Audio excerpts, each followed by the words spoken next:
Hello, I'm producer David Guggenheim, and this may be one of the more controversial episodes of Really No Really. Millions of people are microdosing, taking small amounts of psychedelic mushrooms, LSD, and other hallucinogenic substances without any involvement by a physician. Many claim it reduces anxiety and depression, enhances mood, and boosts creativity and productivity. But are these claims purely anecdotal, or is there robust scientific evidence to support them? Jason and Peter were determined to find out. Really? No, really? Really? No, really? So Jay, another Really No Really. Another Really No Really. No one has stopped us yet. And this one is about microdosing, and the Really No Really here is, my grandparents are doing it, my cousin's doing it, everybody's doing it.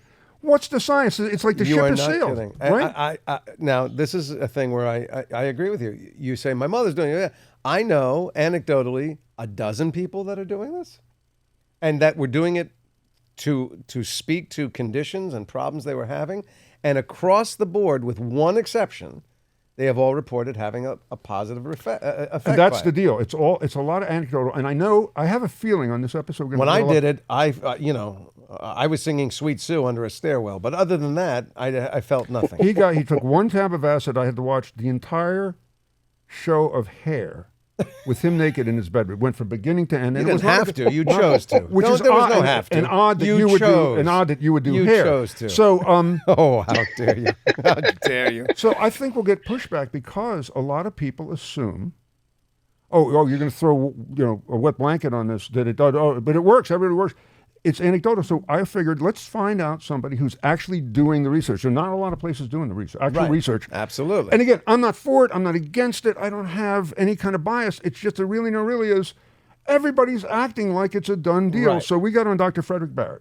He works at Johns Hopkins, and it's the School of Medicine Center. It's Johns Hopkins. What did I say? I think you said John Hopkins. And everybody. By the way, does is there a that. number Johns? Very common. When it's Johns Hopkins, does that mean there were a couple of Johns? There was a last name. No, there was was one Johns. person whose last name was Johns. Johns. And Johns. some people get very, very bent out of shape about this. Jason, you're correct, and Peter, you're not. Sorry. Yeah, you go. You know And what? by We the gotta way, go. Wait. that should be the name of our show. Hold Jason, on. you're correct, and Peter, you're not. Hold on, Dr. That's the Dr. new Barrett, title of the somebody's show. at the door. We got to go. Somebody's at the door. So we've got another expert working in England, Jason. No. So Dr. Barrett, it's the Center for Psychedelic and Consciousness Research. So Yes. I'm guessing that in your daily life, when people know what you do, are they skeptical? Is it like, well, wait, it works already? I'm sure you have family members that tell you anecdotally, your cousin Leonard is so much better. What do you mean you're telling me it doesn't work? So Well, is that in fact, what is the nature of what you're studying? And we don't want to put the cart before the horse. What are you learning? What is the goal of the study? Right. Well, I mean, we have multiple studies underway at the Center for Psychedelic and Consciousness Research, and I've been doing this now for about 10 years. And I have to say that when I started doing this 10 years ago, I told my mother what I was doing, and she said, "Wait a minute, isn't that like acid? Doesn't that stuff make you jump out of windows?" And I said, "Well, Mom, it's not like that. But we don't have windows in our session rooms. But that's not the point. That's not the point. That's not the point. It's that these drugs are such powerful modulators of consciousness. When they were first studied in the 50s and 60s, there were thousands of studies going on in the United States and around the world. Some that showed some interesting results for LSD, to treat depression, to treat various forms of substance use disorder, to treat pain related to chronic pain or cancer related pain, all sorts of things. And with the Controlled Substances Act, all of this came to a screeching halt. But it was my mentor, Roland Griffiths, who was the founding director of the center, who had one of the first modern studies with psilocybin that kind of broke this all back open. And we began to think, well, these are incredibly powerful drugs. They need to be, administered under carefully controlled settings, right. With properly screened individuals. But once you get past those things, they seem to be incredibly safe. And who can we help with this? And it turns out that the data so far suggest that macro doses, like large heroic doses of psychedelic drugs, may have therapeutic effects in patients with depression, patients who are smokers who can't quit, people who are drinking alcohol who can't quit, and possibly other indications. So What what is the we're doing macrodose? What is is the macrodose, by the way, so we can? a macrodose is a large dose. It's a psychoactive dose. It's And a do we- dose that makes you, for better or worse, feel like you're tripping. And and the doses that we're finding to be therapeutic are doses that are very strong, very strong trips, if you will. But all of the data that's been published to date, except for the most recent study that was just published from a multi-center trial, about over 200 people were treated, and they found that wow, there's evidence for an enduring effect of a single high dose of psilocybin. But the question now is, well, how much can we learn about the safety parameters here? We have to take most of the studies, which are small pilot or proof of concept studies, and expand them to more rigorous clinical trials. So that's what we're doing at Hopkins, and that's what's being done at a number of other research institutes around the world. But I guess the question here is, what that's all good, but what about this microdosing stuff? Right. Yeah. If you have, so And- what's the, Yeah. as of today, if you had to give a verdict on microdosing, my understanding is this: you can't even test it on depressed people yet, because getting somebody off their meds, testing it, then putting them back on their meds and hoping their receptors will uptake the meds the same way, that's a big liability. You got to test it first on healthy people, right? Well, it is a liability, but that's what we're doing right now in our studies of depression. So, and there are plenty of people in the world who are taking medication and it's not working, or it's not working as well as it should, or there are a lot of people in the world for whom they tried multiple medications. They may have even tried like electroconvulsive therapy.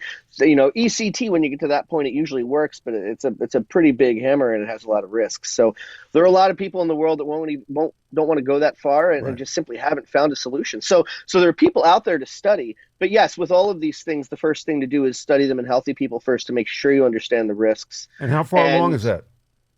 Well, with microdosing, there are no clinical trials available in therapeutic patients. There are a small number of clinical trials that have been conducted in healthy people.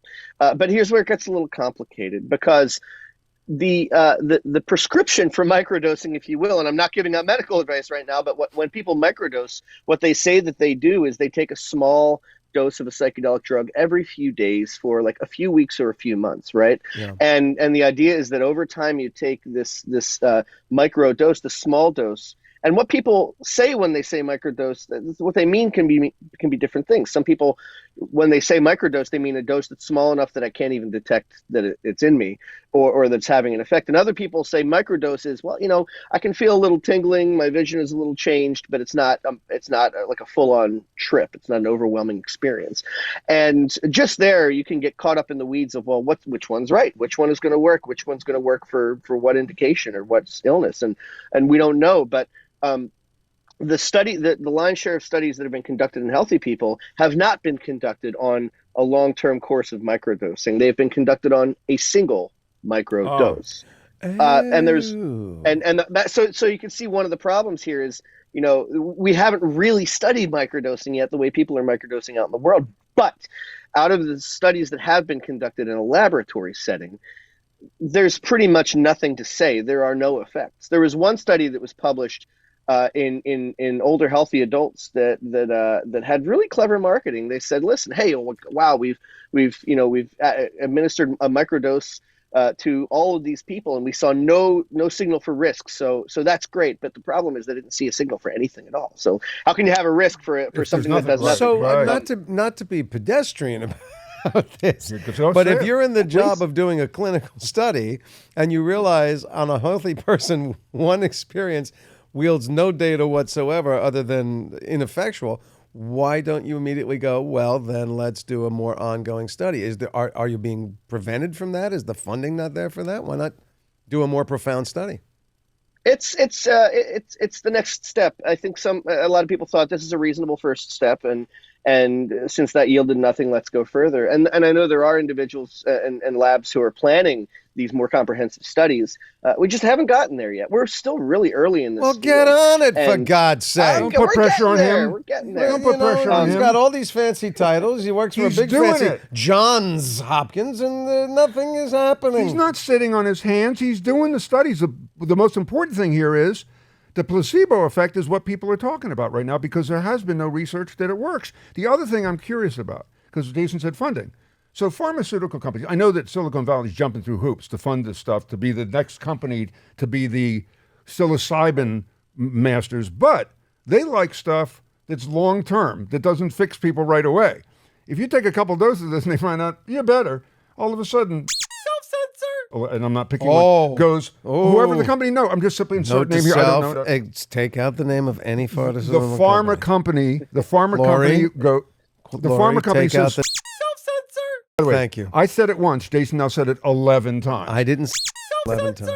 Go ahead. 12. All right. So, and the doctor said it. You are such a problem. Why do we have you on?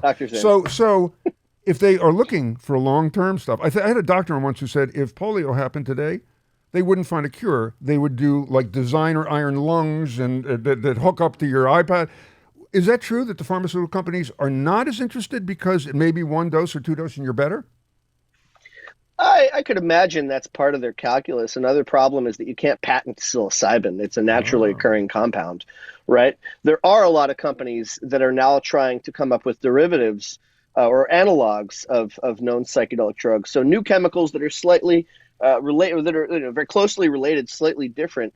And then you'll pull out the gimmicks. Oh, well, this one is a little faster acting, or this one doesn't give you the shakes as much, or whatever. Maximum strength. No shakes. Maximum. So tell them Jerry's joke on maximum strength. There's a great Jerry Seinfeld routine where he goes, we're crazy about strength. First we had strength. It was not good enough. Then we needed extra strength. And then I think his routine goes, and then we needed maximum strength. And they go, well, what's that? They go, well, figure out what will kill me and back it off just a little bit. Now, do people come to you that you know, or do you have people come to you? Because here's the other part of this. So my cousin Leonard says, I'm doing this. I go, how did you figure how many times a week to do it? Was that random? How do you know what you're buying? Who are you buying it from? How are they vetting it? And these ayahuasca ceremonies, which, by the way, producer Laurie's going to come in, no matter what you say or how dangerous it is, it's not going to, she'll do it. She'll go to another country, have some shaman, give her something that's going to make her throw up, pass out, and she'll say it was great. It was great because of that effect. How do you know what you're buying? And how do you know how many times to do it? Well, that's one of the many problems here. And there are lots of analogs of psychedelic drugs, like things that are sold as LSD, but they aren't LSD. LSD psilocybin for the right person, who doesn't have other kind of contraindications. It's rather physiologically safe. But some of these other compounds that are synthesized to mimic the drugs are not safe at all, and they have led to deaths. This is a serious problem that if you don't know what compounds and what drugs you're ingesting, you could be putting yourself at a lot more risk than you think. You never hear about those, by the way. But I may also ask, if I may protect Dr. Barrett, why are you asking him? You're asking him basically, where would I get this stuff on the street and how do I know it's pure? You can't ask him a question like that. He's getting it from reliable, sanctioned sources. No, they're making it. Are you making it? Are you making it? You're treating him like he's going in an alley with a guy. It's like show me the money, show me the... I mean, If I can get the info, why not get the info? Well, sure. But is it like Santa's lab? They're cooking up batches right now in your lab, or what? There are pharmaceutical companies who are producing, top kind of quality. What the FDA says is it meets GMP standards, good manufacturing practices standards. So there are high standards that are put in place for pharmaceutical grade drugs, and there are companies who are producing psilocybin for research use at these standards. But one of the risks for microdosing is that you don't know exactly what you're getting. Another is that people don't really know. There's no real data on what is the best prescription. Bingo. Do you take a dose that you can't detect? And here's another problem that I have with this is that, if you're saying that you're taking a dose that you can't detect, but it's doing something good for you, well, then you can detect it, right? So which is it? Is it not detectable or is it detectable? But it's really, I don't want to discount or discredit or undermine someone's lived experience. If someone has a lived experience with this and they felt it was helpful for them, that's great. But we have to be careful about what we're attributing to what. And one of the best microdosing studies that's been conducted to date is one out of Imperial College London, where they came up with a really clever way of instructing people who were going to go ahead and do this anyway to self-blind. So they gave people instructions to figure out put them in certain envelopes and then shuffle the envelopes, and then you don't know what you're getting at any particular day. And so people blinded themselves, and they went through a course of one course of treatment, and then they took a break and took another course of treatment, and then afterwards broke the blind, and they figured out which was the active and which was not. And it turns out people had a better response to their placebo condition than they did to their active drug condition. Which is why I have said, you and I, We're going to open a placebo. we're going to if you open a want in. company that only makes placebos. Oh, Yeah, because erectile dysfunction, Right. We got the placebo. No Placebos risk, are no right. loss. It'll Yeah, probably yeah. work as well. Right. Heart disease, insulin. Yeah. It's- Why have Placebo the nasty City. side effects? Take the placebo. It's cheap. It's cheap. It's much cheaper than the Well, drug you're taking. Forget it. that's- Placebo City. Absolutely. there was a drug that was prescribed many decades ago called Obecalp, and doctors would actually prescribe placebo spelled backwards.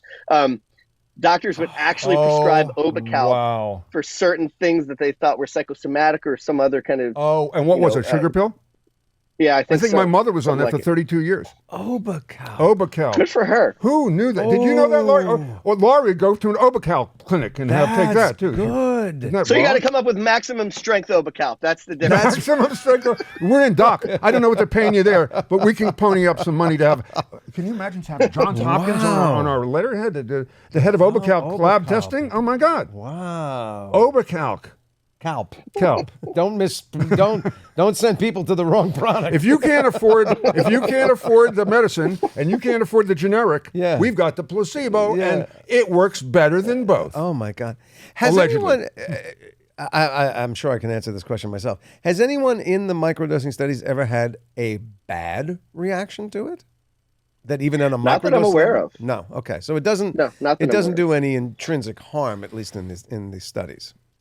Well, maybe. So here's another dimension of this to consider is that in the studies that have been conducted in the laboratory, like I said, they've administered one, or there was one study that was very recent that administered like up to a week or two of microdoses, but that still doesn't fit the prescription that people are using out in the world, right? But there is a theoretical risk here. So there are dozens and dozens of receptors all over your body and your brain and your spinal cord, all over, hundreds or more receptors. And one of the receptors that psilocybin specifically binds to and is active at is called the serotonin 2B receptor.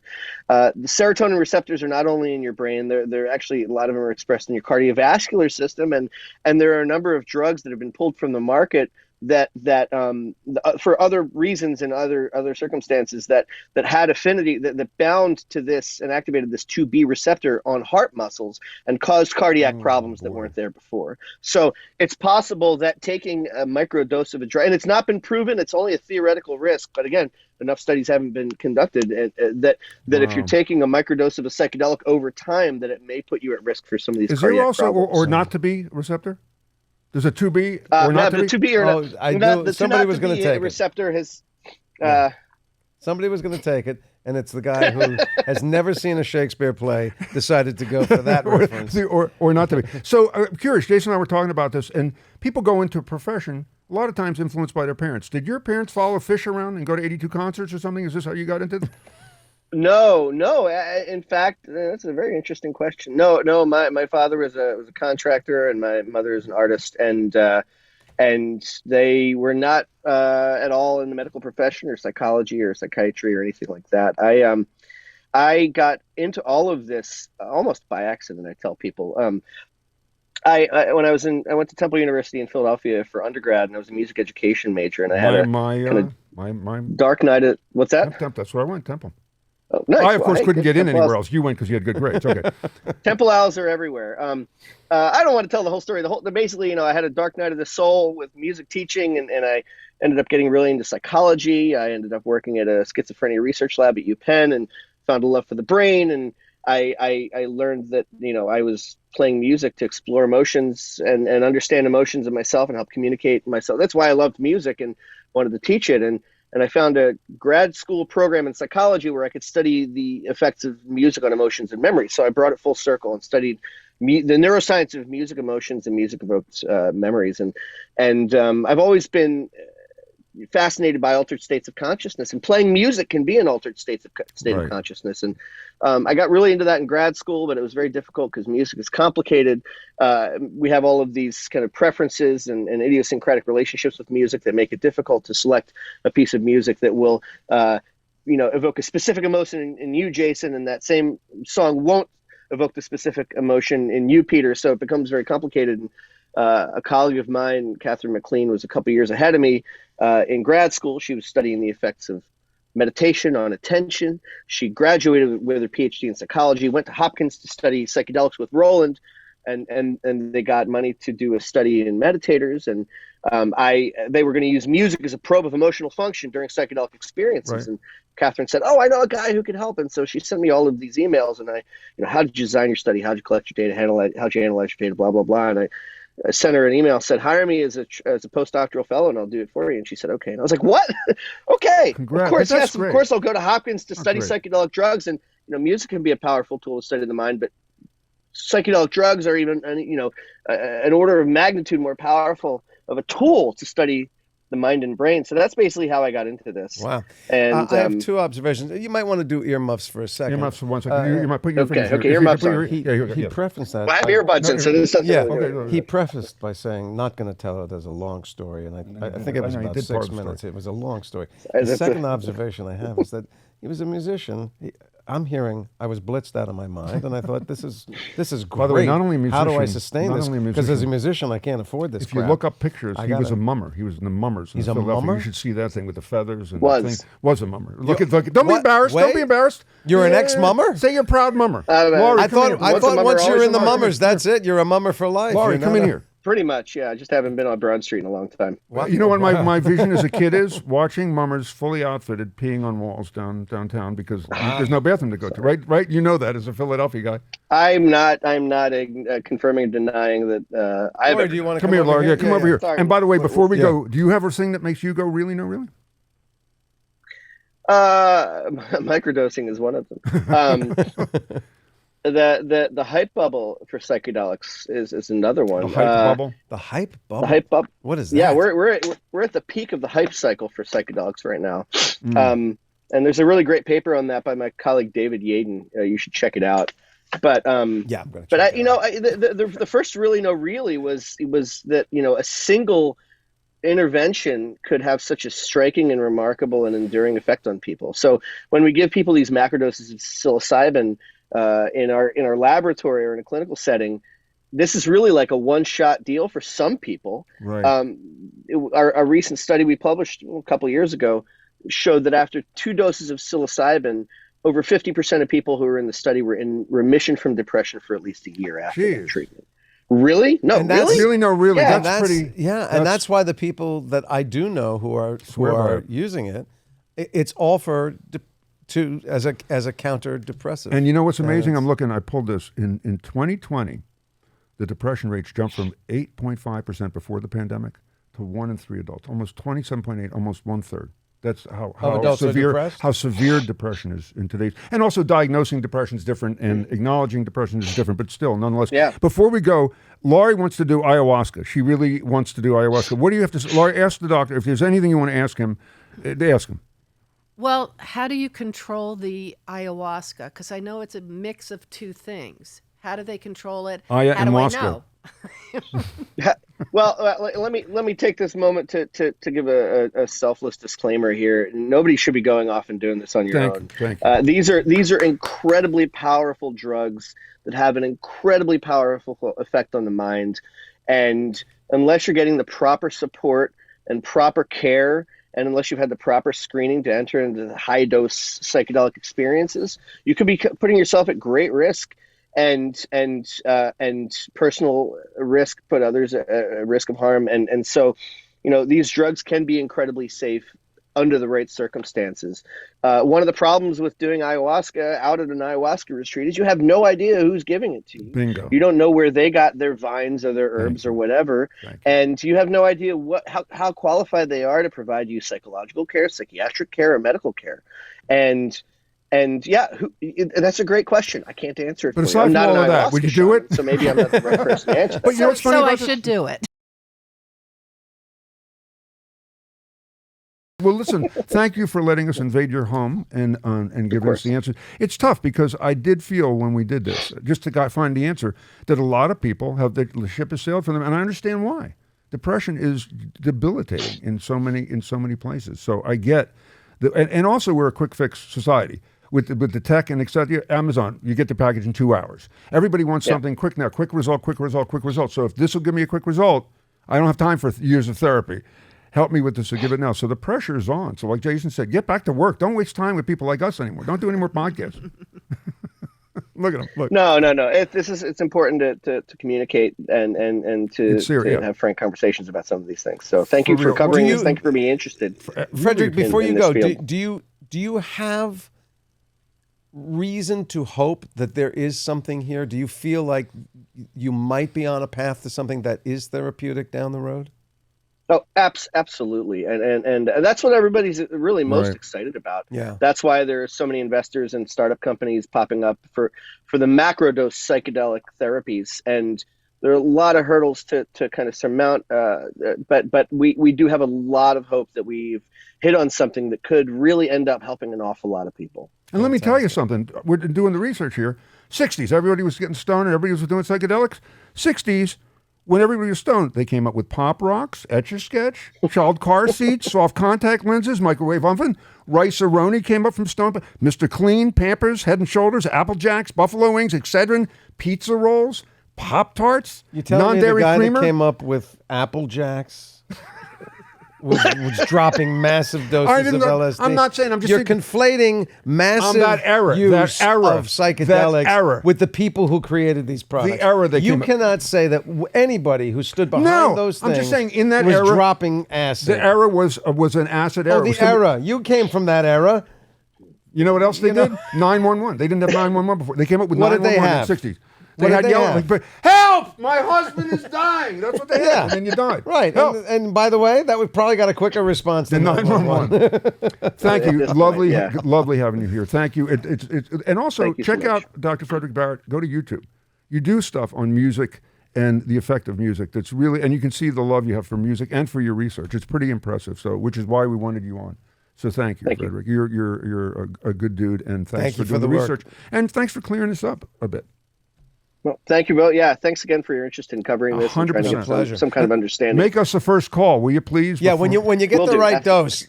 We're there. We're there. We're depressed. We're a mess. So depressed. We are a mess. We need it more than make us the group. By the way, you know what would be horrible? We have studies going on right now. I mean, I'm flying to Baltimore. You know what the really must be? There must be studies where they do the blind studies and you either get the placebo thing, where a guy's been in like 14 studies and he always gets a friggin' placebo. He's like Joe the placebo guy. It's like, really, I can't. I got cancer. I can't. A placebo. Oh, I got addiction. He says to the guy next to him, "You're in the wrong line if you want the real thing, because I'm always the placebo."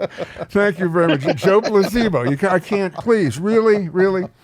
Joey bag of Obecalp. That is oh man, you earned your keep just with that. Okay. You take care of yourself. Be safe. Thank you. Take care. Producer Laurie. So were you convinced at all? No, she's still going to go. She will still do it. I think that the resort I was going to go to. By the way, resort. In Costa Rica. Shut down. Their SWAT team's coming down the walls now. Yeah. I think they're controlling it. I think it's safe. Can I tell you what? It's not in this country. It's not. If you die, you know what they do to you? They roll you down a hill because nobody. Well, I didn't see her. She wasn't registered. How do they? What laws abide that they have to reveal? Let me ask you that. Are you doing it for? And you don't have to share the reason, but is it a specific reason, or just I'd like to have that experience? It is very specific. Okay. I am an artist, and I feel that creatively I'm kind of blocked right now, and I think maybe doing that would kind of unblock me. And if it doesn't, well then, how about Malox could unblock you? There's a lot of other stuff that can unblock you. I just really. Oh, sorry. What happened now? What do we do? What do we do? We got people coming in. They want to get Laurie on I see. They want to get Laurie on. That would make sense. So that when she's arrested for illegal substances in Costa Rica. By the way, this is what a blocked artist looks like. All right. So you feel it will unblock you? Yeah, I feel that I feel I'm a good artist, but I feel I need to get to the next level. And I feel like there's So you're something... hoping that some hallucinogenic vision will stay with you and open up your And you'll find your colors. brand? Yes. You'll see a color you've never seen or a pattern you've never realized. After, of course, 4 days of throwing up. I just feel like I'm stiff. And I feel that if I do that, it will unlock. So- I'd be more fluid So in we're my not saying art. you aren't, and because we love you, we support you in that. Could you just have a replacement lined up, please? Someone who's not blocked, That who is- doesn't feel well, artistic. who just- Ashley is Ashley's right right there. there. She's We got it. We got it. Oh, Ashley so go. is- So go. Go to Costa Rica, wherever you go. By the way, where is this resort? In Costa Of Rica. course it is. What, you want to address? I don't think they're handing out their address. I And think what's you have to know the people and what's to the know name? people. Hi, I'm Bob, your ayahuasca guide. I think his name is Bob. There you go. I I think know that- why. Well, AKA, because they don't use the real By name. the way, I think it's Camp Obecalp. Camp Obecalp. It's Bob. By the way, my name is Bob Smith. okay. That's Now my listen, name. honest to God, would you have Peter? Have you ever done a hallucinogen? I did a hallucinogen in the 60s. And Late 60s, early 70s. yeah. I really have a weird system. I can drink a lot. It doesn't hit me. I can smoke a lot. It didn't do much for me, and I was pissed off because everybody's going, oh, Because you wow, wanted look." to have the experience. Yeah. Yeah. I knew Timothy Leary, for God's sake. So what are you doing for? I don't have clinical depression, but everybody gets depressed. What do you do when you're depressed? You don't run off and vomit in Costa Rica. What do you do? What I try is I bring other people down to my level and we can hang. You know that. That's what I do. You go to other people, right, Laura? Mm-hmm. I call her at night and I get her It's really hard, depressed yes. and I go, now we're there, same level. What do I do with you? Same thing. Yeah. You're much happier than I am. Are you Well, on my anything, by the way? My parents didn't sanction depression. You were not allowed. It was- See, and you my couldn't have it. family, like I always say to my wife, she wakes up in the morning and there's bluebirds overhead. I wake up and there's an anvil, right? And I got to work through it all day long. I got to punch through it. But my mom did so many drugs that were prescribed that I saw when one day after my dad died, she actually flipped out, and I had to put her into a psychiatric facility. They stripped all of the drugs, medications after years. Yeah. She was better than I've ever seen her, but then she convinced the doctors I need to go back on it again because I guess she didn't feel creative without being on the drugs, if you know what I'm saying. Yeah. Which was the same. My mother was an artist. Oh. A pianist who had Parkinson's, and she felt the world was against her, and so she was medicated my entire childhood, my entire life. So, see, have I got you all depressed? I got everybody depressed now. They're on my level now. We can talk. I'm serious. My parents, who I'm sure I know my parents went through Supportive. horrible times and horrible things, and they didn't really sanction depression. My dad was hey, snap out of it. My friend Brian, my good friend Brian, has this thing where I actually admire the hell out of this. He'll be having a terrible day, and he'll be outside. He'll take a walk, and he goes, "All right, I'm in a terrible place. I'm in a terrible place. When I hit that line in the cement sidewalk, I'm going to be in a different place. That's enough. It stops when I hit that line." And then he walks 2 blocks of, 2 little rectangles of pavement, and he's over there, and he goes, "Okay, that's enough." And he forces himself. Mm-hmm. He just says, I've done that anymore." process, and you go 2 blocks, and I go, I'm even more depressed because it didn't work. That's where my head is. You went the wrong block. My family wasn't a half full, half empty. There was no glass. Okay, so that's why. And speaking of depression, we got Guggenheim on. Oh yes. What did we learn today, David? Yeah, David. What does that mean? Wrapping What does this that thing, even- I'm just what does that saying. even- They say, well, you have depression. We all have depression. Who's not depressed? I'm not depressed. Well, then what are you I'm going to an depressed right now. ayahuasca thing for? For creativity? That's Yeah. stupid. Just draw, paint something. Get her a brush. Yeah. And some paint. Walk to the line, for God's sake. She's really going to look at her. Oh, She's going all to she do has it. to do is spin around until she throws up. You don't have to go anywhere. Spin around until you throw up, and then go paint a picture. That's exactly. By the way, we'll pretend you were there. We'll hit you over the head with a bottle, take all your money, make you throw up, and then say, "Be creative." That's what would have happened there, without minus the plane flight. Okay, Right. you give us the cash for the plane flight. So, David, what do you think? What do we need to know? Well, I wanted to let everybody know where ayahuasca is legal. Oh, here we I think go. that's important. Where is it legal?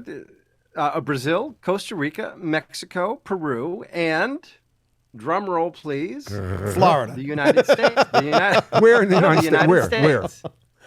Everywhere in the United States for religious purposes. Laurie. Laurie. Wait. What? And what religion would that be? Well, now that you speak of Florida, I did some research. I made some calls, and I called the Soul Quest Ayahuasca Church of Mother Earth, which is located in Orlando. Sounds Of course. cool. Well, wait. Happiest place on earth. Laurie, you don't have to go anywhere. And by the way, I hear they have plenty of parking, big parking lot, and they serve a brunch. You're in. You don't have to go anywhere.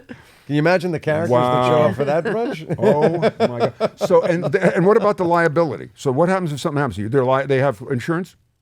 Well, I did do a lot of research into several different places, resorts and destinations that do the ayahuasca stuff, and many of them suggest getting traveler's insurance. Yeah. You know, I would like, Mr. Melman, I would like traveler's insurance for my ayahuasca ceremony. Click. Hello. Hello. Hello. Hello. Unfortunately, Oh my I God. actually called a major traveler insurance provider, and although they couldn't they wouldn't go off the record. Number one, they're like, no, they're videotaping. Right, yeah. They're videotaping me right now. But they said after 22 years of experience of working for several major providers, I asked, well, would it be covered? And when she stopped laughing, she said, no. Right. Of course not. Yeah. What are you, stupid? My mother's answer. Don't be stupid. you an Don't be idiot? stupid. So you're going to voluntarily take a hallucinogenic, With a guy you don't know drug named that's gonna Bob. make you Yeah, vomit right, for exactly. several days. Exactly. No. Oh my No, gosh. that's not. Well, not how gonna be about covered. that, man? Well, maybe I'll call Really? another. No, really? really? You want to... Not So- covered? By the way, I will And if you go, just one more. If you go to one of these churches, or one of these resorts, they have different titles as far as who will be handling you, such as medicine man, a psycho-spiritual integration, and psycho. addictive recovery coaches. So there's a lot of people that are and another one called versed there's a in- recidivist felon who's also doing this. It's helping No, people. there was one that she was listed as a expert in had a doctorate in Oriental medicine, which I didn't know where the. By the way, isn't that connection between politically that correct? I was gonna say, And the oh, term, that's already- By the way, the term is that already, is a it's already a forgotten, no-no. Oriental, I hate to tell you, 2020, Wow. 2020 memo from 2023. Oriental medicine, really? Okay. How come she doesn't get shut down? Yeah, really? Not canceled. Really? Not Really? canceled. Really? That's your name? Okay. Well, thank you. Well, Go clearly on. I've been living in a hype bubble all this time. Oh my God! Well, you I know had what? no Speaking of idea. that, and I wanted to address that for 2 seconds. It's Sure. really interesting. You know how in today's world everything has to be hyped and everything is negative and everything headlines how they push you through Sure. to get you engaged. Yeah. I read a whole paper on how you have to be careful with medical stuff now because they're hyping medical results. Because the only way to get attention or funding is by pushing the envelope let and in me your just tell you. headline putting in there something that's a little misleading or a little hype. Because if not, it gets buried. Everything's hype now, even medical I medical have to stuff. tell you that I don't know what I must have in my Instagram scrolling. I must have, because I don't click on much, but you know, sometimes there's something that catches your eye, so you linger for a second or two or three. And I must have done it on one of these weight loss medical things. The thing that keeps every day I wake up And there's one push to up this. here. It is a machine. I'm assuming it's a machine that simulates shivering. I guess electronically it stimulates you so you're shivering. You wear it like the thigh master. underwear, and it raises your heart rate and it raises your body temperature. And there's there's a guy there, you know, built like me, who goes, "I've had this on for 2 hours now. I've burned 600 calories standing still." And I'm Why don't you move to this Wisconsin? is electroshock therapy. By the way, isn't it? I hello. mean, Wouldn't that mean that everybody in Madison, Wisconsin weighs 140 pounds? What the? How stupid is that? Hello, sir. Sir, hello. Hello. it's crazy. So, Wow. I said, at least initially, I thought we'd end everything with me offering you just nothing to do with anything, just a thing that made me go, really, no, really. And this is one, there's a little bit of science. So scientists have actually done this. Do you know that using pressure and temperature, they're turning peanut butter into diamonds? And that, I think, is a metaphor for our show. We start with peanut butter. And we turn it. It's a lot of pressure. No, I think we start with and diamonds. it's a lot of heat. I think we start with diamonds and end up with And then peanut we butter. We end up with peanut butter. Yeah. No.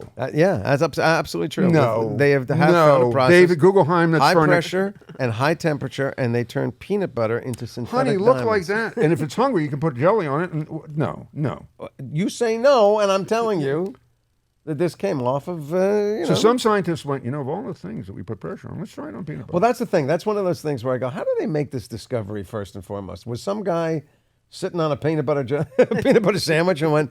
For a year and a half? 8 hours later, he got up and went, I think there's crystals in this. Wow, get a setting for this. Look at that. Look at that. Yeah, I'm not buying that, but it's good. That it's is, good. I'm hearing folks, you. if you're out there. Now, listen, if you're out there and you have a really no really. Keep it to yourself. We got enough trouble with ours. Shouldn't I'm they kidding. send I'm it? They kidding. should send yes, it to we're us. at the end of this thing, when we say goodbye now, Right. there'll be a thing and a slide, and the Right, thing will tell you where to send us send a it. really. So That makes you go, oh my God, really? No, really? No, And- oh my God, and really. If it Our makes show us isn't, do the oh my same God, thing. it's really no really. Not, oh my God, really. It's a different podcast. This is what the huh? Really no really. Yeah, we couldn't get really, oh my no, God. Really. Okay, Right? so We couldn't get so, oh my God. No, oh my God, we couldn't. Huh? At really no really podcast. Yeah, there you What? go. At .com? Really no At really really no really. podcast.com? Say it loud, Ashley. Okay, tag us on Instagram at really no. Tag us. Leading to the microphone. Do it so people can. So at Really No Really Podcast Let on Ashley- Instagram. let Tag lovely- us there. Come, Ashley. Come here. Take my microphone. My God, how hard Hello, is this? everyone. Please follow at Really No Really Podcast. You can tag us and let us know you're really no really. And Jason, what will we do if we use Wow. it? What will we do? What will we use do? it. We'll use it. We'll use it. What they get? I have no idea. No, you know what? We'll get them. Why can't people just be generous? get Why the- can't they just be Yeah, generous? maybe you know. In why the do we have to spirit buy of giving, people's in the love? spirit of Screw sharing. you! Give it to us for nothing. Why am I begging? Why am I? Right? No, we'll send you a mug. All right, we'll send them a mug. And a Who's purse paying plate. the postage on that? They are. That's coming out of your side. Peter, Really? No, really. this has Really? been a delight, and No, it I'm going to hasn't. go It is take a not. tab of something. Right? It I is may just not. drink a tab. Maybe I can find a I'm tab. gonna go look for somewhere. Bob, the ayahuasca coach, because I want to get creative. We'll see you next time, maybe. I don't know. Guggenheim, see you later. Laurie, good luck with the Yeah. art and getting Yeah, I unclogged. can't wait till you're Ashley, unclogged. thanks. And the guys in the other room who never get mentioned. We're not mentioning and now. We not don't have now. time. We don't have time. No time. Bye now.